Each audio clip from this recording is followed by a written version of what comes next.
program to bring you a special report. Hello everyone, welcome to AK Reviews, welcome to another session.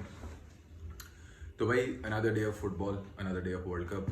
आज की football, there were some big games. सबकी नज़र थी आज की football पे कि आज क्या होने वाला है, क्योंकि आज हमारे पास 2-3 मैचेस थे ऐसे, सॉरी 2-3 तो नहीं, आज हमारे पास एक मैच ऐसा था जिसके ऊपर सबकी नज़र थी. मैं तो खैर दूसरे गेम को भी देख रहा था, नीदरलैंड्स वर्सेस इक्वाडोर जो गेम था, because I had a lot of expectations from that game and even the other one जो इंग्लैंड वर्सेस यूएसए अभी गेम हुआ. वेल्स से स्टार्ट करते हैं. वेल्स वर्सेस ईरान का क्या हुआ. कतर वर्सेस सेनेगाल तो वन साइडेड था. वो तो चलो कतर ने हिस्ट्री बनाई, कतर ने एक गोल स्कोर किया अपने कंट्री के लिए, first ever goal in Qatar's world cup history. उन्होंने अपनी हिस्ट्री का पहला वर्ल्ड कप गोल स्कोर किया and I guess this might be the last, क्योंकि नीदरलैंड से तो वो हारेंगे. We could clearly see that coming. फिर हमारे पास गेम आया इक्वाडोर वर्सेस नीदरलैंड्स. अच्छा, इस गेम में हमारे पास क्या है, इस गेम में हमें उम्मीदें बहुत थी कि नीदरलैंड्स वुड परफॉर्म. अब सेनेगाल तो हमने देख लिया, वो एज एक्सपेक्टेड सेनेगाल को जितना जीतना था. सेनेगाल की performance top class, top of the world performance दी उन्होंने, और अगेंस्ट कतर तो उनसे एक्सपेक्टेशन ही यही थी. तो ठीक है, वो गेम हिस्टोरिकली सही था. कतर ने अपना पहला गोल स्कोर किया, Senegal won the game and they got the points. अब नेक्स्ट गेम आया वेल्स वर्सेस ईरान. अब यार वेल्स वर्सेस ईरान में लोग बेल की ले रहे हैं, लोग बेल को बातें सुना रहे हैं, लोग बेल को क्रिटिसाइज कर रहे हैं कि बेल की गलती है. यार फर्स्ट ऑफ ऑल बेल की वजह से वेल्स वहां पे, वेल्स वुडंट बी देयर अगर बल्ली नहीं होता. बेल नहीं होता तो वेल्स ने आज वर्ल्ड कप क्वालिफाई नहीं करना था. और उनका मसला एक और ये है कि यार वेल्स के पास वो क्वालिटी नहीं है बेल का लेवल मैच करने के लिए, या बेल के साथ पोजीशन या फिर बॉल प्ले बनाने के लिए. सिंपल एज बेल ने जो उसकी पोजीशनिंग थी और जो उसका लेवल ऑफ गेम था, उसको मैच करने के लिए कोई नहीं था. रामजी कोशिश कर रहा था but he was too isolated. Iran ने मिडफील्ड फ्लड की, ईरान ने ठीक ठाक मिडफील्ड फ्लड की, और उन्होंने ओवर प्रेस किया वेल्स को. और उस प्रेसिंग का उनके पास कोई इतने अच्छे बॉल प्लेयर्स नहीं थे जो उस प्रेस रेजिस्टेंट हो सकें. तो उनको समझ लो ईरान ने हर्ट किया and we could see that coming. हमें क्लियरली नजर आ रहा था कि ये कभी भी हो सकता है, it can happen any time. अच्छा, तो वेल्स ने फॉर्मेशन क्या रखी. वेल्स ने 5-3-2 भी इस गेम में ट्राई किया और वेल्स ने 4-4-2 भी इस गेम में ट्राई किया, और दोनों फॉर्मेशन में उनके लिए इश्यूज बन रहे थे क्योंकि उनके पास उनकी कनेक्टिविटी नहीं हो पा रही थी. प्लेयर्स कनेक्ट नहीं हो पा रहे थे. क्लियरली दिख रहा था कि रामजी लैग कर रहा है. बेल के पास लिंकअप प्ले करने के लिए फॉरवर्ड में ऑप्शंस नहीं है, और जब वो उसके बाद क्लियर होता है तो वो अकेला कैरी नहीं कर सकता, क्योंकि ईरान बहुत तेजी से क्लोज कर रही थी. हाई इंटेंसिटी गेम वो खेल रहे थे ईरान वाले. फुल पुश किया उन्होंने, और ईरान की वेल डिजर्व विन थी. उन्होंने आउट क्लास कर दिया था वेल्स को बहुत सारी जगहों पे. सिंपल 4-4-2 खेल रही थी ईरान ने उनको, मतलब जो उन लोगों की प्रेसिंग थी, वैसे तो वो ऑन द बॉल 4-4-2 हो रहे थे, ऑफ द बॉल वो 4-4-1-1 उनकी डिफेंसिव शेप थी, and that was too good for Wales to handle. Wales उनको पेनिट्रेट नहीं कर पा रही थी और वेल्स उनकी काउंटर प्रेस नहीं कर पा रही थी उनकी 4-4-1-1 फॉर्मेशन को. हमने देखा ज्यादातर गेम के फाइनल थर्ड में 5v4 ऑप्शंस बन रहे थे, क्योंकि ईरान जब अटैक पर आ रही थी तो उनके ऑप्शंस वो 5 बंदों से प्रेस कर रहे थे, 5 बंदों से अटैक पे पुश कर रहे थे. बैलेंस गेम खेली ईरान ने बहुत. फिर अब वेल्स वाले गेम की एग्जांपल हम ऐसे ले सकते हैं कि डिब्रोइने की क्लास है, डिब्रोइने का प्लेइंग स्टाइल है, डिब्रोइने के पास टैलेंट है, लेकिन बेल्जियम में उसको हम लैक करता हुआ देखते. क्यों? क्योंकि उनकी स्ट्रैटेजी नहीं होती, उन लोगों का स्ट्रक्चर नहीं होता. जो डिब्रोइने जैसे प्लेयर को ऐसा एनवायरनमेंट नहीं दे पाते जिसपे वो शाइन करे, जिसपे वो परफॉर्म करे. And we could see that even he won the man of the match award in that game, but even De Bruyne said कि वो शिट खेल रहा था. Same goes here. बेल को क्रिटिसाइज नहीं करना चाहिए, पूरी टीम लैक कर रही थी, पूरी टीम में इश्यूज से कनेक्टिविटी नहीं थी, केमिस्ट्री नहीं थी, और ईरान ने उनको हर्ट किया और ईरान ने पॉइंट ले लिया. वेल्स ने अमेरिका से ड्रॉ किया था, लेकिन वो ईरान जो कि इंग्लैंड से 6 गोल खाकर आ रही थी, कुत्ते की तरह मार खाई थी, वो ईरान को नहीं हरा सके. And I had this in my head कि ईरान के लड़के फाइटर हैं. तहरीमी ने बहुत अच्छा गेम खेला, उन लोगों का defensively they were very compact, और उन लोगों ने first goal outside of the box score किया इस वर्ल्ड कप का. तो इस आज के दिन में ये 2 चीजें भी हुई हैं. आज अभी तक out of the box goal score नहीं हुआ था. पहला गोल वेल्स वाले गेम में हुआ, दूसरा गोल नीदरलैंड्स वाले गेम में हुआ. नीदरलैंड्स वाला गेम नीदरलैंड्स ने वही 3-5-2 स्टार्ट किया, और उसके बाद हमने उनको ऑफ द बॉल 5-3-2 होते हुए देखा, लेकिन उनका 5-3-2 इफेक्टिव नहीं हो रहा था. खैर नीदरलैंड्स की गेम पर आते हैं। उन लोगों की फॉर्मेशन उन्होंने 3-5-2 स्टार्ट की जो वो करते हैं, लेकिन उन्होंने डिलाइट को ड्रॉप किया, टिम्बर को स्टार्ट कराया। टिम्बर मोर कंफर्टेबल है, ज्यादा कंफर्टेबल है right back, right centre back की पोजीशन में खेलने के लिए। So that was another interesting thing. उन्होंने डिलाइट को, और डिलाइट को तो जितना नंगा किया सार ने सेनेगाल वाले गेम में, अबे डिलाइट को तो मुझे लग रहा है सपनों में भी सार आ रहा होगा भाई उसके। तो like that was a nightmare performance from Delight, lekin they managed to win, and same goes in this game as well.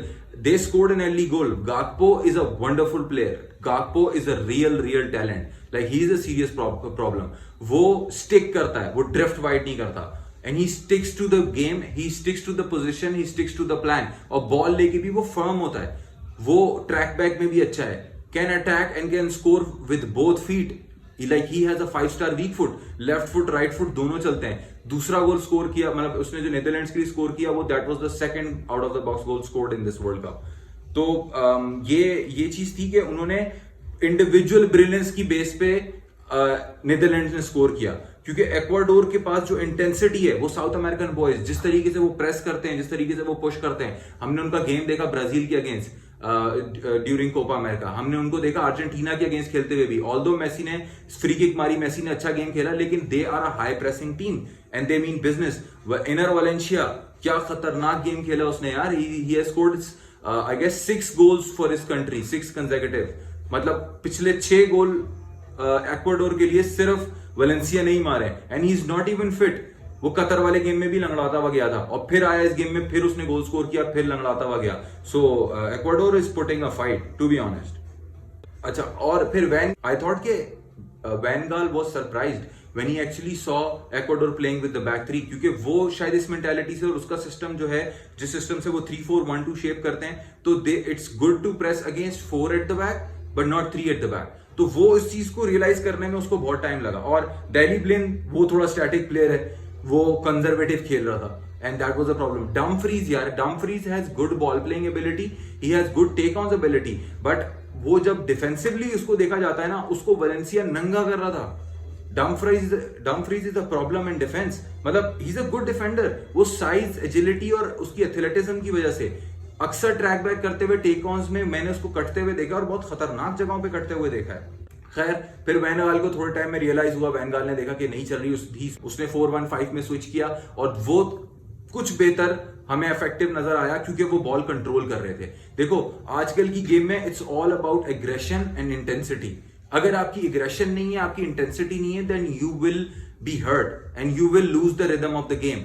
और वही हुआ, फिर उन्होंने गोल खाया, क्योंकि एक्वाडोर उनको इतना एक्सेसिवली, यार स्टूपिनान क्या गेम खेली स्टूपिनान ने, व्हाट अ प्लेयर यार। मतलब उसने नाक में दम किया हुआ था नीदरलैंड्स के डिफेंस के, और वो इन्वर्टेड भी रहा और वो फार भी पुश कर रहा था। उसकी क्वालिटी यार, और वो इतना एनर्जेटिक। और यही हमने देखा कि एक्वाडोर ने जब इंटेंसिटी और एग्रेसिव गेम खेलना शुरू किया, तो नीदरलैंड्स वर शैम्बल्स, वो घबराने लग गए। लेकिन उनके पास एक ऐसा प्लेयर है, वो इंडिविजुअल ब्रिलियंस के Frenkie de Jong, he is press resistant. जब उसके ऊपर प्रेस हो रहा था, जब उसके पास बॉल आ रही थी, तो वो टेक ऑन्स भी कर रहा था, बॉल होल्ड भी कर रहा था, और गेम का रिदम और टेम्परेचर स्लो कर रहा था। तो that's another thing.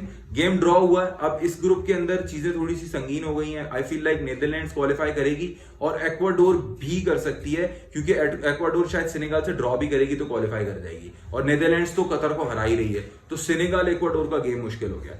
Next coming है ये गेम, ईरान ने हरा दिया वेल्स को, तो ईरान भी 3 पॉइंट के साथ ऊपर आ गई है, और वेल्स इस टाइम हार गई है ईरान से, और उनका एक ही पॉइंट था, तो वेल्स नीचे। अगर ईरान अगला गेम यूएसए से ड्रॉ भी करती है, तो ईरान आगे जा सकती है। तो ये बड़ी खतरनाक सिचुएशन हो गई इसके अंदर। अब फुटबॉल वर्सेस सॉकर में क्या हुआ यार, इतनी इंटेंसिटी, इतनी बातें, इतनी चीजें, मतलब we heard a lot, right. हमने इतना सुना है, soccer does not has the capability, right, they do not have the talent, they do not have the capacity.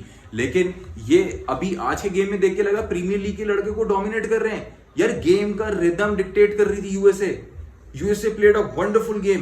Pulisic, Dest, McKennie, इनकी प्रेसिंग, इनकी intensity in the game, it was unmatched. Bellingham एक ऐसा player है जो box to box भी खेल सकता है, जो टेक ऑन भी कर सकता है, नंबर 8 भी खेल सकता है, नंबर 6 भी खेल सकता है। You tell him to play like Bernardo Silva for City, he would do it. You tell him to play like Henderson in Liverpool, he would do it. वो इतना वर्सेटाइल प्लेयर है, बट आज वो engage नहीं था। 60-40% थी उसकी। Track back में भी वो 40% था उसकी अच्छी ट्रैक बैक में, बाकी he was shit. वो ट्रैक बैक में भी मिसिंग कर रहा था, और वो ऑफेंसिव पास और link up play mason mount के साथ उसका बिल्कुल भी नहीं बन रहा था।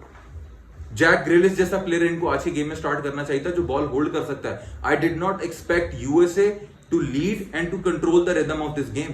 आई was so surprised, how could they do this. और मजे की चीज देखें आप, इस गेम की इतनी हाइप थी कि it's a decider between the debate कि ये फुटबॉल होती है सॉकर होता है। Well that's obviously there, it's football, क्योंकि जो उसको फुटबॉल नहीं कह सकते, जो आप हाथ में पकड़ के भागते हो वो फुटबॉल नहीं हो सकती। सो दैट्स देयर, उस डिबेट को कुछ नहीं हुआ। लेकिन we expected more from England.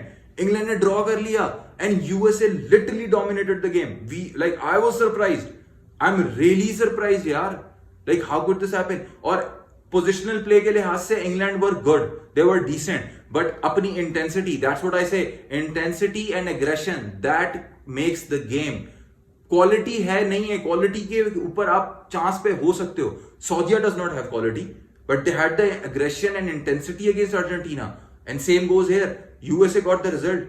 USA अब ईरान से जीतना उनके लिए मस्ट है, लेकिन उनका इंग्लैंड से ड्रॉ और वेल्स से ड्रॉ, चलो ये वेल्स वाला ड्रॉ तो कह सकते हैं, but they played a good game against Wales. वो एक सिली पेनल्टी थी। So do not let this fool you, Iran के अगेंस्ट वो जीत सकते हैं, और आज मेरी नजर में उन्होंने इंग्लैंड को एक्सपोज किया। If USA can do this to England, then Spain और फ्रांस और ब्राजील और Belgium, they can like do something better. पर excited, very entertaining games। और कल और बड़े गेम आ रहे हैं। कल अर्जेंटीना का भी गेम है, पसीने छूट रहे हैं यार, कल के गेम के लिए तो पसीने छूट रहे हैं। Like it's a big day tomorrow for Messi and Barcelona fans and all over the world football fans यार, क्योंकि what if Argentina, you know, I would just not say it anyway। मैं नहीं बोलूंगा, लेकिन मैं कह रहा हूं आज जो यूएसए ने किया इंग्लैंड के साथ, और हमने देखा कि नीदरलैंड्स जैसी टीम भी जो बॉल प्लेइंग क्वालिटी रखती है, उसको प्रेसिंग के साथ कितना हर्ट किया जा सकता है। So this world cup is very entertaining and very interesting guys. I hope you guys are following it, और नहीं कर रहे तो आप मेरी वीडियो से इसका शॉर्ट वो निकाल सकते हैं। I try to compile as much as I can, और अपना ओपिनियन के साथ। So yeah, thank you so much for watching guys. I will see you guys tomorrow. अल्लाह हाफिज।